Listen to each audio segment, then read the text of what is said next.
નમસ્કાર વિદ્યાર્થી મિત્રો, આજે આપણે 16મો ચેપ્ટર 16મા ચેપ્ટરની અંદર આપણે થોડાક મુદ્દા વિશે અભ્યાસ કરી ગયા, જેની અંદર આપણે જે વનસ્પતિમાં વૃદ્ધિ અને જે વિકાસ, વૃદ્ધિ અને વિકાસ એની આપણે થોડીક ચર્ચા કરી કે વૃદ્ધિ કોને કહી શકીએ, જે કદમાં વધારો થાય, અને વિકાસ કોને કહી શકીએ કે જે કંઈક નવા સર્જન માટે જવાબદાર કહી શકીએ. ધારો કે એક કોષ લઈ લ્યો, હવે એક કોષ છે એમાંથી બે કોષ, બે માંથી ચાર, ચાર માંથી આઠ, તો એ શું થઈ ગયું? સંખ્યામાં વધારો, ત્યાર પછી એના કદમાં વધારો, તો એ વૃદ્ધિ થઈ ગઈ. હવે શું થાય છે કે કોષોના સંયોજન ભેગા થાય. હવે કોષો ભેગા થઈ અને એક ચોક્કસ કાર્ય માટે કોઈ પણ ભાગનું નિર્માણ કરે, તો એ જે કોઈ પણ ભાગનું નિર્માણ કરે જેને આપણે પેશી કહી શકીએ. તો એક કોષમાંથી એક નવા ભાગનું નિર્માણ થયું જેને આપણે વિકાસ કહી શકીએ. તો એ વૃદ્ધિ અને વિકાસ આપણે જોઈ ગયા. પણ એ વૃદ્ધિ અને વિકાસ આપણે કેમાં જોવાનું? વનસ્પતિ. તો વનસ્પતિમાં વૃદ્ધિ વિકાસ માટે કોણ જવાબદાર? તો એની અંદર હોર્મોન્સ જવાબદાર. જેમ મનુષ્યની અંદર હોર્મોન્સ, જેમ આપણે કઈ ગ્રોથ હોર્મોન્સ જે આપણી વૃદ્ધિ માટે, આપણી હાઇટ માટે જવાબદાર કહી શકીએ, કે જે મહાકાયદા, વામનતા, એટલે એ પોઈન્ટ આપણે અગાઉ શીખી ગયા. હવે આની અંદર જે વૃદ્ધિ નિયામક છે, તો એની અંદર બે ફાટા પડ્યા, એક વૃદ્ધિને પ્રેરે અને એક અટકાવે. પ્રેરે એટલે શું? કે વૃદ્ધિ કરવા માટે જવાબદાર. ઉદાહરણ તરીકે ઓક્સિન, જિબ્રેલિન, સાઇટોકાઇન. અને અવરોધક માટે જે એબ્સિસિક એસિડ અને ઇથિલિન લઈ શકે. આમ જો તો ઇથિલિન બીજા કાર્ય માટે ઉપયોગી છે જ ને, કે જે વૃદ્ધિ માટે જવાબદાર કહી શકીએ, પણ અમુક કાર્ય માટે એને અટકાવી શકે, એટલે અવરોધક તરીકે એને આપણે લઈ શકીએ. ક્લિયર? તો હવે એની અંદર જે ઓક્સિન્સ, એની આપણે ચર્ચા આના આગલા લેક્ચરની અંદર આપણે અભ્યાસ કર્યો. હવે આ લેક્ચરની અંદર આપણે જિબ્રેલિન્સ, સાઇટોકાઇનિન્સ, એબ્સિસિક એસિડ અને ઇથિલિન, આ જે ચાર અંતઃસ્રાવનો આપણે અભ્યાસ કરશું. જોતા જઈએ આપણે જિબ્રેલિન્સ. ખાસ આની અંદર તમારા બધા પોઈન્ટ યાદ રાખવાના. આની અંદર તમને બધા સળંગ આપી દીધા છે. એવું લાગે તો એક વખત વિડીયોને પોઝ કરી અને આ બધા પોઈન્ટ નોટ ડાઉન કરી નાખજો, જેથી શું થાય કે તમને પોઈન્ટ વાઇઝ બધા વાંચવાની મજા આવે, જેથી યાદ રહી જાય. આપણે થોડોક સમય આપશું ત્યારે તમે આ લખી નાખજો.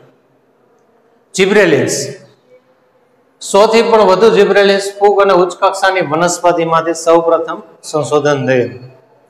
કેમ કે જિબ્રેલિન્સ સૌપ્રથમ જાપાનના જે વૈજ્ઞાનિક ઈ કોરોસોવા, જેને સૌપ્રથમ સંશોધન કરેલું.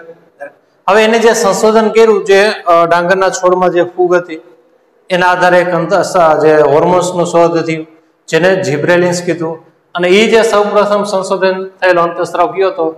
GA3, જિબ્રેલિન્સ એસિડિક એસિડ, જિબ્રેલિક એસિડિક, કે જે કેવી પ્રકૃતિ ધરાવે? એસિડિક પ્રકૃતિ ધરાવે, જે કેમાં સૌથી પણ વધુ જિબ્રેલિન્સ ફૂગ અને ઉચ્ચ કક્ષાની વનસ્પતિમાંથી મેળવવામાં આવે. જેનું નામકરણ સૌથી વધારે તો એનું કોમન નામ આપી દીધો, કેમ કે જિબ્રેલિક એસિડ GA1. બીજો સંશોધન થયો જેની સંરચના થોડીક ફેરફાર, તો એને નામ આપી દીધું GA2. ત્રીજો જે સંશોધન થયો તો GA3, GA4, GA5. તો આ રીતે ઘણા બધા જે હોર્મોન્સનું સંશોધન થયું. એમાં જે સૌપ્રથમ જિબ્રેલિક જે સંશોધન થયું, તો એનું નામ શું આપ્યું હતું? પેલા GA3.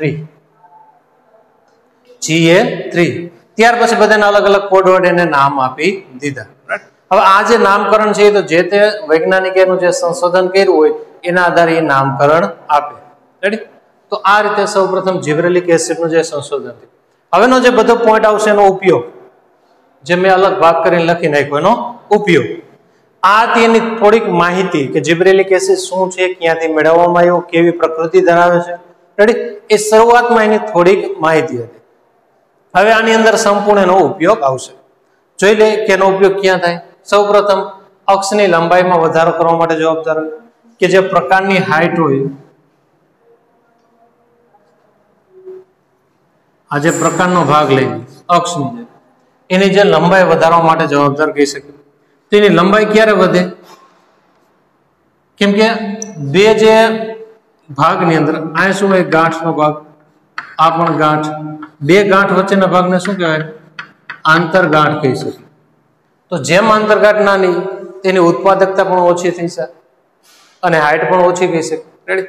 જેમ એની આંતરગાંઠ લાંબી થાય એની લંબાઈ પણ શું થાય? અક્ષની લંબાઈ પણ વધે. આ જ ભાગ લઈ લ્યો. આંતરગાંઠ જેમ લાંબી એમ એની લંબાઈ વધારે. પ્લસ આની અંદર જે ખોરાકનો સંગ્રહ થાય આટલો, એના કરતા આમાં કેવો હશે? વધારે. આમાં જેટલો સંગ્રહ છે એના કરતા આમાં વધારે હશે. મતલબ એની ઉત્પાદકતા પણ આના કમ્પેરની અંદર સૌથી વધારે આપણને જોવા મળે. તો પેલું જે અક્ષની લંબાઈમાં વધારો કરવા માટે જવાબદાર. ઉદાહરણ તરીકે દ્રાક્ષની દાંડીની લંબાઈ વધારે. જે દ્રાક્ષની દાંડી છે એની લંબાઈ વધારવા માટે જવાબદાર કહી શકીએ. સફરજન જેવા ફળોની લંબાઈ અને આકારમાં યોગ્ય સુધારો કરવા માટે જવાબદાર. એની હાઈટ વધારે પ્લસ એનો જે આકાર, જે ફિંગર કહી શકીએ, સોરી આપણે જેનો આકાર કહી શકીએ, જે આકાર એનો જે જાળવવા માટે કોણ જવાબદાર કહી શકીએ? જીબ્રેલિન્સ આપણે કહી શકીએ. રેડી? ત્યાર પછી ત્રીજો, વૃદ્ધાવસ્થાને ટાળે. મતલબ ફળ લાંબા સમય માટે વૃક્ષ પર રહે અને બજારમાં તેની ઉપલબ્ધતાનો સમય વધારી શકાય. રેડી? વૃદ્ધાવસ્થાને ટાળે. વૃદ્ધાવસ્થા, જે વૃદ્ધ અવસ્થા, વૃદ્ધ એટલે શું? કે હવે એનો સમય કેવો થઈ ગયો? ખરી જવાનો. મતલબ જીર્ણ થઈ ગયો. વૃદ્ધ એટલે વનસ્પતિની ભાષામાં આપણે શું શબ્દ વાપરીએ? જીર્ણ. તો એ જે જીર્ણતા, આવો શબ્દ પણ વાપરી શકીએ કે જે જીર્ણતાની પ્રક્રિયાને ટાળે. તો જીર્ણતાની પ્રક્રિયાને ટાળે તો શું થઈ છે?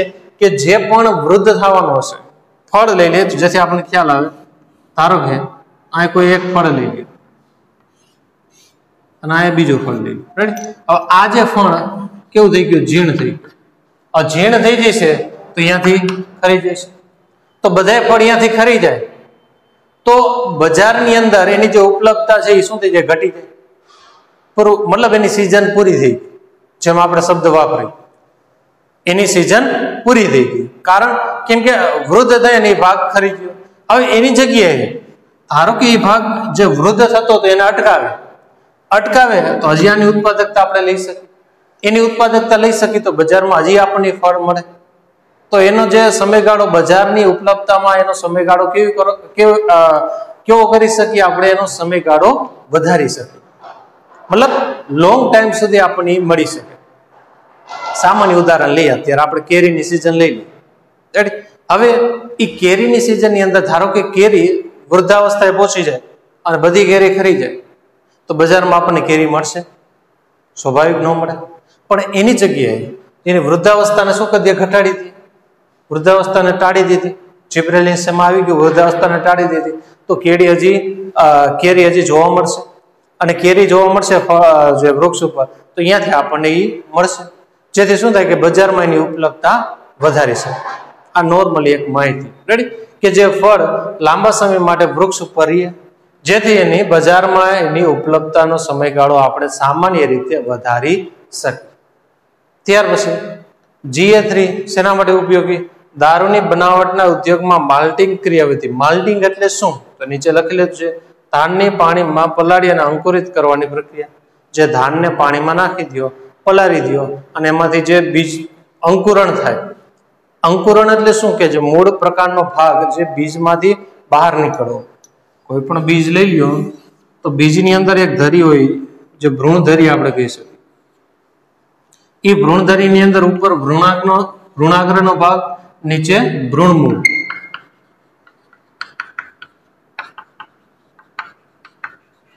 આ બે ભાગ, ભ્રૂણાગ્રમાંથી પ્રકાંડનો ભાગ અને આમાંથી મૂળનો ભાગ. તો એ બીજમાંથી એનો જે બીજ છિદ્ર હોય એમાંથી એ ભાગ બહાર નીકળે અને એ ભાગ બહાર નીકળે એ ઘટનાને આપણે શું કે અંકુરણ કહી શકીએ.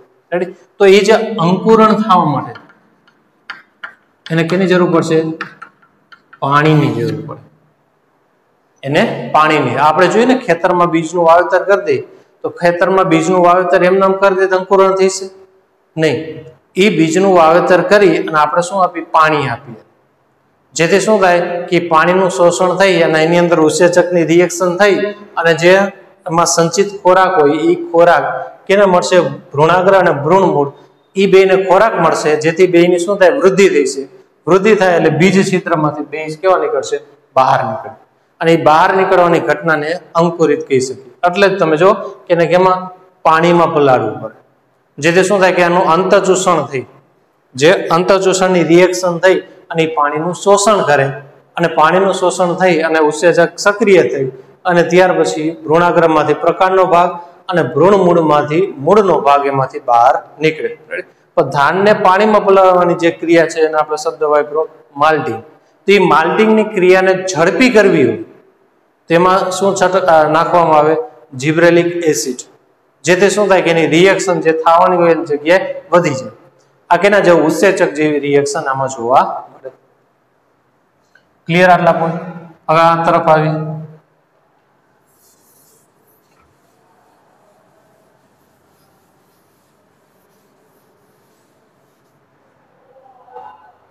શેરડીના પ્રકાંડમાં કાર્બોદિત ખાંડ કે શર્કરાના રૂપમાં સંગ્રહિત કરે. જે કાર્બોદિતનો કેમાં ખાંડ કે શર્કરા આપણને ખ્યાલ જ છે કે જે શેરડી આપણે લઈએ એ કેવી જોવા મળે આપણને? ગેડી. એ તમને ખારી જોવા મળશે? તીખી જોવા મળે નહીં. કારણ એ કેવી જોવા મળે આપણને? મીઠી. તો મીઠી જોવા મળે તો મતલબ એમાં શું હોવું જોઈએ? શર્કરા. કેમ કે ગેડી વસ્તુ છે એ શર્કરા, તો કાર્બોદિતનો ખાંડ કે શર્કરામાં રૂપાંતર થાય. જે કાર્બોદિત વર્ણની અંદર પ્રકાશ સંશ્લેષણની રિએક્શન થાય અને કાર્બોદિતનું જે નિર્માણ થાય, હવે એ કાર્બોદિત જે પ્રકાશ સંશ્લેષણની રિએક્શન દ્વારા બન્યું હોય હવે એનું શર્કરામાં રૂપાંતર કરે. અને એ જે રૂપાંતર કરવા માટે જીબ્રેલિન્સ જવાબદાર કહી શકે. જે શેરડીના પ્રકાંડમાં કાર્બોદિત ખાંડ કે શર્કરાના રૂપમાં સંગ્રહિત કરે, તો સંગ્રહિત કરવા માટે જવાબદાર કહી શકે. શેરડીની પ્રકાંડની લંબાઈમાં વધારો કરે. જે આપણે અગાઉ વાત કરી કે જે હાઈટ એની લંબાઈ વધે, તો લંબાઈ ક્યારે વધે? એની આંતરગાંઠની લંબાઈમાં શું થાય? વધારો. તો પ્રકાંડની લંબાઈમાં વધારો કરે. જેમ કે આપણે દ્રાક્ષની દાંડીની લંબાઈમાં વધારો કરે એ ટાઈપ આપણે જોઈ ગયા. જેમ લંબાઈ વધારે એમ એની અંદર આ લઈ શકીએ આપણે શર્કરાનું પ્રમાણ કેવું હોય? આમાં વધારે. એ જ રીતે તમે આ લઈ શકો.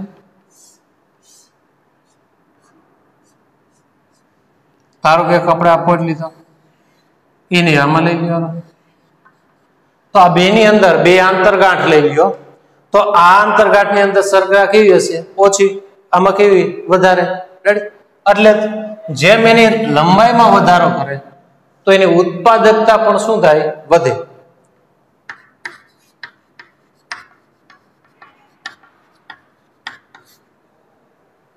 સામાન્ય રીતે એના જેવું છે ને કે ધારો કે 10 વીઘા ખેતર હોય તમારું, તો એ 10 વીઘાની અંદર જે આપણને ઉપજ મળે એની જગ્યાએ એની જે લંબાઈ વધારી દો, મતલબ 40 વીઘા કરી નાખો ખેતર, તો આની ઉત્પાદકતા આના સરખામણીમાં કેવી હશે? વધારે. કારણ એની લેન્થ આપણે શું કરી દીધી? વધારી દીધી. એ જ રીતે લંબાઈ ઓછી છે તો ઉત્પાદકતા ઓછી, વધી જાય તો ઉત્પાદકતા વધી જાય. એટલે જ 20 ટન પ્રતિ હેક્ટર વધારે ઉત્પાદન એમાં જોવા મળે. ક્યારે? એની અંદર જીબ્રેલિન્સનો છંટકાવ કરો તો. છંટકાવ કરશે તો જીબ્રેલિન્સનું કામ શું છે? એની લેન્થ વધારી દે, મતલબ લંબાઈ વધારે તો વધારે પ્રમાણમાં શર્કરાનો સંગ્રહ થઈ શકે. વધારે શર્કરા સંગ્રહ થઈ શકે તો એની ઉત્પાદકતા જે આપણને રસ મળે એ આના કરતા આમાં કેવો જોવા મળશે? વધારે પ્રમાણમાં રસ એમાં આપણને મળે.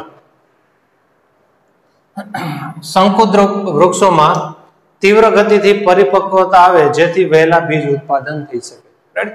કેમ કે પરિપક્વ થાય ત્યાર પછી જેમાં જે ફલનની રિએક્શન થાય. કેમ કે જે પુંકેસર અને સ્ત્રી કેસર લઈ લે આપણે, તો પુંકેસરમાંથી પરાગરજ ઉત્પન્ન થાય, સ્ત્રી કેસરમાં અંડકોષ બને.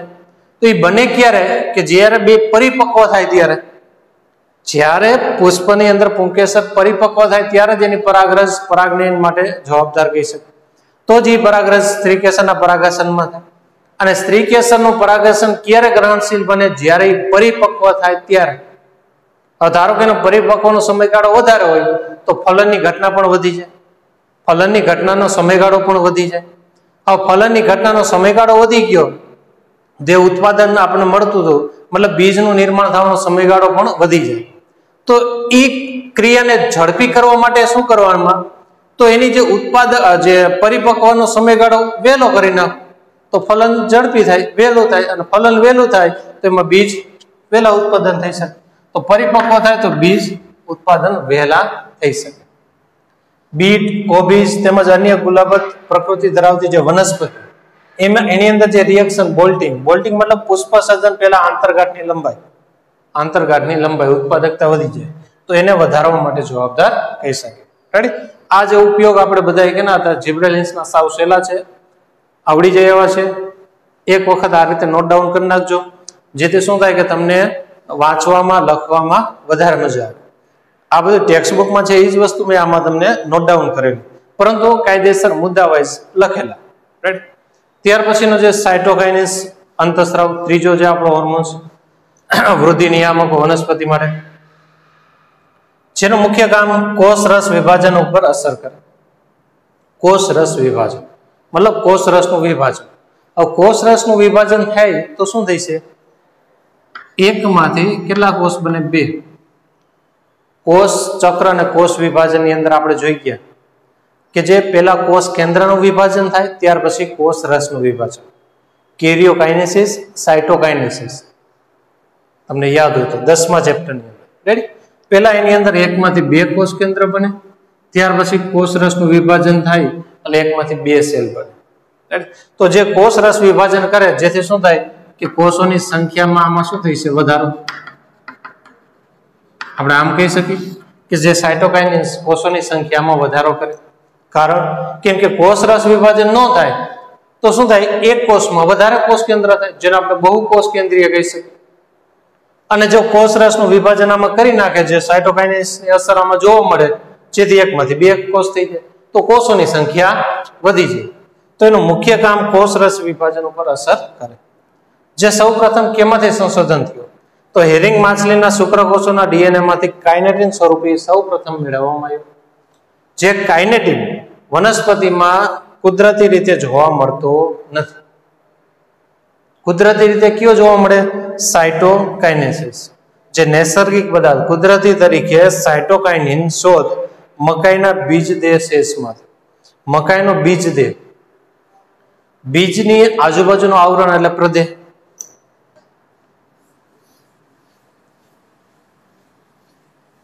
બીજદેહ શેષ, આ ધારો કે બીજ લઈ લ્યો, એની આજુબાજુ જ્યારે ભ્રૂણપોટ હોય ને ત્યારે એની આજુબાજુ એક ભાગ હોય જેને શું કહેવાય? પ્રદેહ.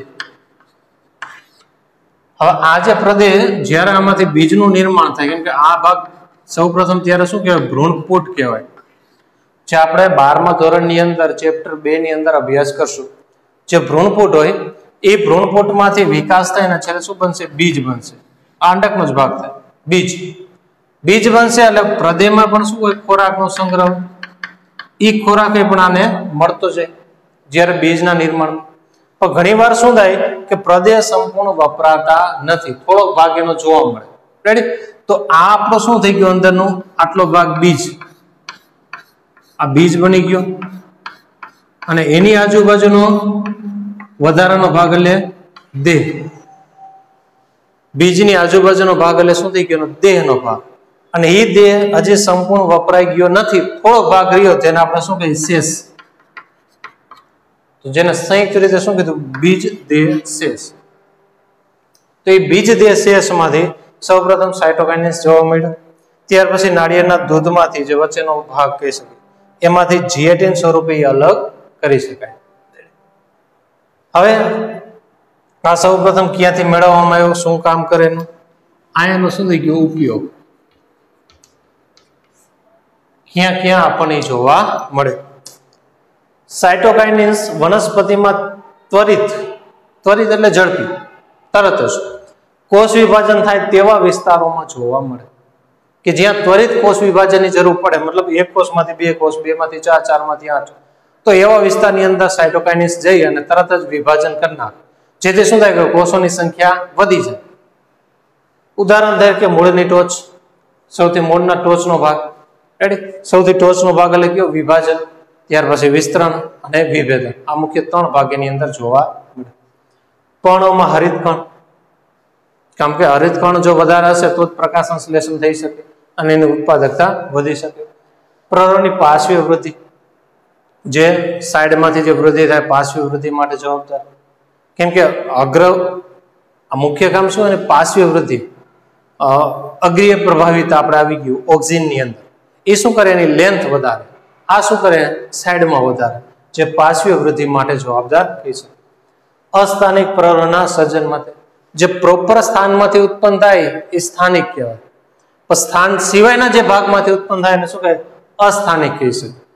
આ જે અસ્થાનિક ભાગ કહી શકીએ તો ઘણા બધા એ માટે ઉપયોગી પણ કહી શકીએ. ધારો કે મૂળમાં જોઈ લઈએ આપણે કે જે વડની અંદર જે વડવાઈ નીકળે તો એ શું થઈ ગયા અસ્થાનિક ભાગ નીકળી ગયા, જે અસ્થાનિક મૂળ ઉત્પન્ન થઈ ગયા, જેનાથી શું થાય કે એને આધાર મળે. ઉદાહરણ તરીકે કેળમાં આપણે મકાઈમાં લઈ લ્યો, જે આંતરગાંઠમાંથી વધારાના ભાગ નીકળે જેથી શું કરે એને આધાર મળી શકે. તો દરેકના અલગ અલગ મુખ્ય કાર્યની સાથે સંકળાયેલા. ત્યાર પછી અગ્રીય પ્રભાવિતાથી મુક્તિ આપે. જો અગ્રીય પ્રભાવિતાને અટકાવે જેથી એમાં કઈ વૃદ્ધિ થઈ શકે એની પાર્શ્વીય વૃદ્ધિ, પ્રરોની પાર્શ્વીય વૃદ્ધિ. જમીનથી ઉપરના ભાગને શું કહેવાય પ્રરો, તો એ પ્રરોની પાર્શ્વીય વૃદ્ધિ માટે જવાબદાર કહેવાય.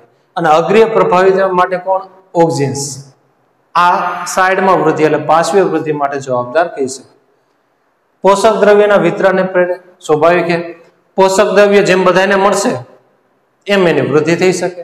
વૃદ્ધિ થાય તો જ એમાંથી એકમાંથી બે કોષ બની શકે. કારણ કેમ કે આને જરૂરી પોષક દ્રવ્ય મળે તો જ એનું વિભાજન થાય, તો જ એમાંથી બે કોષ બને, બે કોષ કેન્દ્ર, બે અલગ અલગ ભાગ થઈ શકે અને એમાંથી જ અલગ અલગ બે ભાગનું નિર્માણ થઈ શકે, જેનાથી પર્ણના પતનને શું કરી શકીએ આપણે ટાળી શકીએ. સ્વાભાવિક પોષક દ્રવ્યો મળે પર્ણને જેથી શું થાય વૃદ્ધિ થાય તો ક સમયનું પર્ણ પતન આપણે અટકાવી શકીએ. રેડી? તો આપણે આની અંદર જિબ્રેલિન્સ અને સાયટોકાઇન્સિસ નો અભ્યાસ કર્યો. રેડી? એક વખત આ જે બોર્ડની અંદર લખેલું છે એક વખત નોટ ડાઉન કરી લો.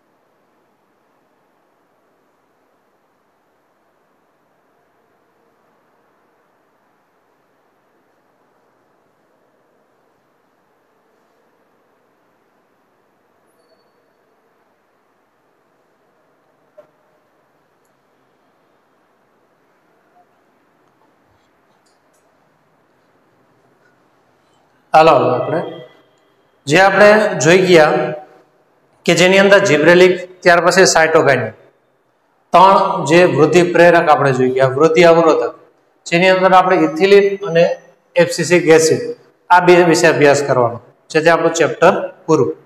આ ચેપ્ટરની અંદર મુખ્ય 5 જે અંતઃસ્રાવ વિશે જ આપણે અભ્યાસ કરવાનો છે. રેડી?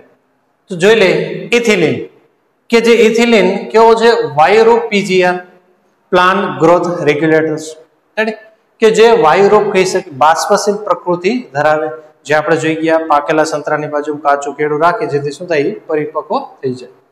ઝીણ પામતી પેશીઓમાં અને પાકેલા ફળોમાં વધારે પ્રમાણમાં સંશ્લેષિત થાય, જે સંતરાની વાત કરી હતી આપણે, પાકેલા ફળમાં એ વધારે પ્રમાણમાં સંશ્લેષિત થાય. રેડી? કે ઝીણ પામતી પેશી કે જે જીર્ણ થઈ ગઈ વૃદ્ધ થઈ ગઈ અહીંયા વધારે પ્રમાણમાં જોવા મળે. અનુપ્રસ્થ વૃદ્ધિ, આડી વૃદ્ધિ, અક્ષોની જાડાઈમાં વધારો કરે.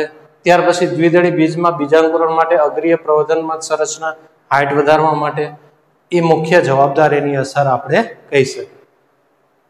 પર્ણ અને પુષ્પમાં ઝીણતા અને પતનને પ્રેરે, જે આપણે અગાઉ વાત કરી કે જે ક સમયનું પર્ણ પતન, ક સમયના ફળ કે ક સમયનું પુષ્પ પતન, આ બધી ક્રિયા માટે ઇથિલિન જવાબદાર કહી શકીએ. ફળોને પકવવામાં ખૂબ જ અસરકારક, જે આપણે વાત કરી પાકેલા ફળની બાજુમાં અપરિપક્વ કે કાચું ફળ રાખો તો તરત જ પાકી જાય, તો જે ફળોને પકવવામાં ખૂબ જ અસરકારક, જેથી તેમાં શ્વસન દરમાં વધારો થાય. કારણ કેમ કે ફળની બાજુમાં રાખે તો એની અંદર શ્વસન દરમાં વધારો થાય. તો હવે આ જે બાજુમાં રાખવાથી એની શ્વસન દરમાં અચાનક વધારો થયો, શ્વસન દરમાં થતો આ વધારો જે આકસ્મિક જે વધારો થયો એને શું કહેવાય? આકસ્મિક શ્વસન તરીકે આપણે ઓળખી શકીએ. બીજ અને કલિકાઓની સુષુપ્તાને તોડે કે જે સુષુપ્તા એટલે શું? કે જ્યાંથી એનું અંકુરણ ન થાય. આમ જોઈએ તો ઇથિલિન અવરોધક છે અને આમ ઉપયોગી પણ કહી શકીએ. ધારો કે તમે કોઈ પણ બીજનું વાવેતર કર્યું, હવે એ બીજમાંથી અંકુરણ જ ન થયું, મતલબ પ્રકાંડ અને મૂળનો ભાગ ન નીકળો બહાર, તો એ બીજ કઈ અવસ્થામાં વહી ગયું? સુષુપ્ત અવસ્થા.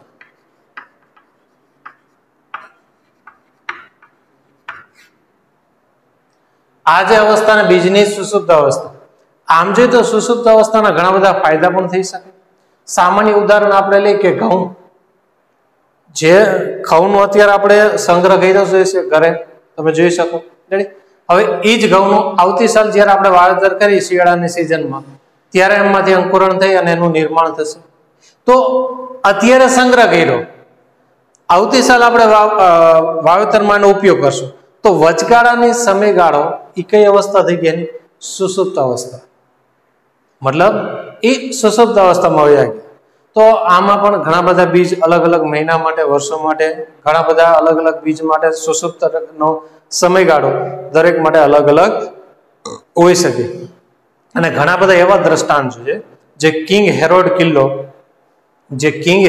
કિલ્લો ત્યાં ખજૂરીના બીજ જોવા મળ્યા, જે 2000 વર્ષ જૂના હતા. એ પણ અંકુરણ થયા, એના પણ દાખલા જોવા મળ્યા. એટલે દરેક બીજ માટે સુષુપ્ત જે અવસ્થા, જે સમયગાળો દરેક માટે અલગ અલગ હોઈ શકે. તો એ જે બીજ અને કલિકાઓની સુષુપ્તાને શું થાય? તોડે. કલિકા હજી નિર્માણ ન થતી હોય તો એ અવસ્થાને તોડવા માટે જવાબદાર કહી શકે. મગફળીના બીજમાં અંકુરણની શરૂઆત કરે. મગફળીના બીજનું વાવેતર કરી તો એમાંથી અંકુરણ થાય, જે વાત કરી મૂળ અને પ્રકારનો ભાગ બહાર નીકળે. એ જે અંકુરણની ભાગ જે પ્રક્રિયા માટે ઇથિલિન ખાસ જવાબદાર કહી શકે. બટાટાના ગ્રંથિનું અંકુરણ કરે. ગ્રંથિ જે બટાટા આદુની અંદર જે જમીનની અંદર જોવા મળે, આ રીતે જે ગાંઠ જેવી આખી જે સંરચના, આને આપણે ગ્રંથિ નહીં કહી શકીએ, પણ બટાટાની અંદર આ રીતની જે સંરચના જોવા મળે, બટાટાનો ભાગ, આ જે સંરચનાને શું કહેવાય? ગ્રંથિલ તરીકે આપણે ઓળખી શકીએ. આ જે આદુ અને હળદરમાં ગાંઠામૂળી જોવા મળે, તો જે બટાટાના ગ્રંથિલનું અંકુરણ માટે જવાબદાર કહી શકે. ઊંડા પાણીમાં ડાંગરના છોડની આંતરગાંઠમાં શું કરે? વધારો. સ્વાભાવિક જે બે ગાંઠ વચ્ચેના અંતર એટલે આંતરગાંઠ, એ આંતરગાંઠમાં વધારો કરવા માટે જવાબદાર કહી શકે. ઊંડા પાણીમાં મતલબ શું? કે પાણીથી તરબોળ જે વિસ્તાર, પર્ણો અને પ્રરોહના ઉપરી ભાગોને પાણીથી ઉપર લાવે. નીચે હોય એનાથી સેજ કેવા લાવે? ઉપર લાવવા માટે જવાબદાર કહી શકે. મૂળની વૃદ્ધિ અને મૂળરોમના નિર્માણ. મૂળની વૃદ્ધિ, ધારો કે આ મૂળ લઈ લ્યો, એની વૃદ્ધિ કરે. અને મૂળ રોમ, તો એમાંથી નીકળતા પાતળા જેવા જે ભાગ, અને શું કહેવાય? મૂળ રોમ કહી શકે. એ જ મૂળ રોમ જમીનમાંથી પાણી અને પોષક દ્રવ્યનું શું કરે? શોષણ કરે. મૂળ રોમ કે જે અલગ અલગ પથ દ્વારા, સદ્રવ્ય પથ, અદ્રવ્ય પથ, બે પથ દ્વારા એનું જે શોષણ કરે. ત્યાર પછી કેશાકર્ષણ બળ, અલગ અલગ બળ એમાં લાગે. તો એની અંદર મૂળની વૃદ્ધિ અને મૂળરોમના નિર્માણ માટે જવાબદાર કહી શકે. અનાનસના પુષ્પ સર્જન કરવાની શરૂઆત કરે. આ બધા પોઈન્ટ યાદ રાખવા પડશે તમારે. ફળોને યોગ્ય સમય કેવા કરે? પરિપક્વ. જ્યારે સમયગાળો થાય ત્યારે જે કેવા કરી દે? એને પરિપક્વનું કામ કરે. આંબામાં પુષ્પ સર્જન માટે જવાબદાર. 3 અલગ અલગ પોઈન્ટ દર્શાવ્યા. તો આનાથી જે ઉપયોગથી સાવ અલગ છે, મતલબ કે જે ઇથિલિન મળે છે એમાંથી, એ 3 પોઈન્ટ આમાં દર્શાવેલા. ઇથિલિન સ્ત્રોત તરીકે સૌથી વધારે ઉપયોગી સંયોજન કયું હોય? ઇથિપોન. જે જલીય દ્રાવણમાં ત્વરિત રીતે શોષણ પામી, જે જલીયમાંથી મૂળમાં એનું શોષણ થઈ અને વનસ્પતિઓમાં વહન થાય, અહીંયાથી વહન થાય અને ધીમે ધીમે કયા સ્વરૂપે મુક્ત થઈ છે? ઇથિલિન સ્વરૂપે મુક્ત થાય. ઇથિપ્રોન સ્વરૂપે ઇથિફોન સ્વરૂપે શોષણ થઈ અને વાયુ સ્વરૂપે કયા સ્વરૂપે મુક્ત થાય? ઇથિલિન, ઇથિફોન. શોષણ થાય ને ઇથિલિન સ્વરૂપે મુક્ત થાય. ઇથિફોન ટામેટા અને સફરજન જેવા ફળોમાં પરિપક્વતાનો વેગ શું કરી દે? વધારી દે, એટલે ઝડપી પરિપક્વ થઈ જાય. પુષ્પો અને ફળોના પતનની તીવ્રતા દર્શાવે. પુષ્પ અને ફળ વધારે ખરી પડે એ પણ જોવા મળે. કાકડીમાં માદા પુષ્પની સંખ્યા વધારે, સ્વાભાવિક કે માદા પુષ્પ વધે તો એની અંદર જે અંડકોષની સંખ્યા વધી જાય. અંડકોષની સંખ્યા વધી જાય તો ઉત્પાદકતા એની શું થઈ જાય? ઓટોમેટિક એમાં વધારો થાય. આ તો આપણું ઇથિલિન. ત્યાર પછી એફસીસિક એસિડ ABA વૃદ્ધિ અવરોધક તરીકે કામ કરે, કે જે અટકાવવાનું મુખ્ય કામ કરે. કઈ રીતે? વનસ્પતિની ચયાપચય પ્રક્રિયાને અવરોધી છે. જેની ચયાપચય રિએક્શન ઘટી જાય તો એની વૃદ્ધિ કેવી થઈ ગઈ? અટકી ગઈ. કેમ કે ગ્રોથ થઈ શકે નહીં. જેને ગ્રોથ થવા માટે જે વૃદ્ધિની ફલશ્રુતિ આપણે કહી શકીએ, વૃદ્ધિની ફલશ્રુતિ એટલે ચયાપચય. જો ચયાપચય એમાં ઓછી થઈ જાય તો એની વૃદ્ધિ કમ્પ્લીટ થઈ શકે નહીં. બીજના અંકુરણને અવરોધે. બીજનું અંકુરણ અવરોધે તો કઈ અવસ્થામાં થઈ જાય? સુષુપ્ત અવસ્થામાં.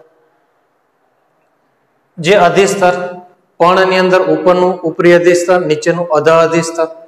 પર્ણની અંદર બે અધિસ્તર હોય, ઉપરી અધિસ્તર અને અધ અધિસ્તર. અને આ જે અધિસ્તરની વચ્ચે શું આવેલો હોય? વાયુરંધ્ર, કે જે ઓક્સિજન લઈ CO2 મુક્ત કરે. એ જે રિએક્શન CO2 લે અને O2 મુક્ત કરે. તો એ અધિસ્તરમાં આવેલા વાયુરંધ્રને કેવો કરતી? બંધ. જેથી શું થાય? એની વૃદ્ધિ અટકી જાય. વનસ્પતિઓમાં તણાવ માટેની સહનશીલતામાં વધારો કરે. સ્વાભાવિક કે વાયુરંધ્ર બંધ કરી દીધું તો કાર્બન ડાયોક્સાઇડ આવતો બંધ થઈ ગયો. કાર્બન ડાયોક્સાઇડ આવતો બંધ થઈ ગયો, તેની અંદર પ્રકાશ સંશ્લેષણની રિએક્શન માટે CO2 જોતો હતો, એ અટકી ગયો. CO2 અટકી ગયો તો એની અંદર જે ઉત્પાદકતા થઈ અને એમાંથી જે કાર્બોદિતનું નિર્માણ થતું હતું એ અટકી ગયું.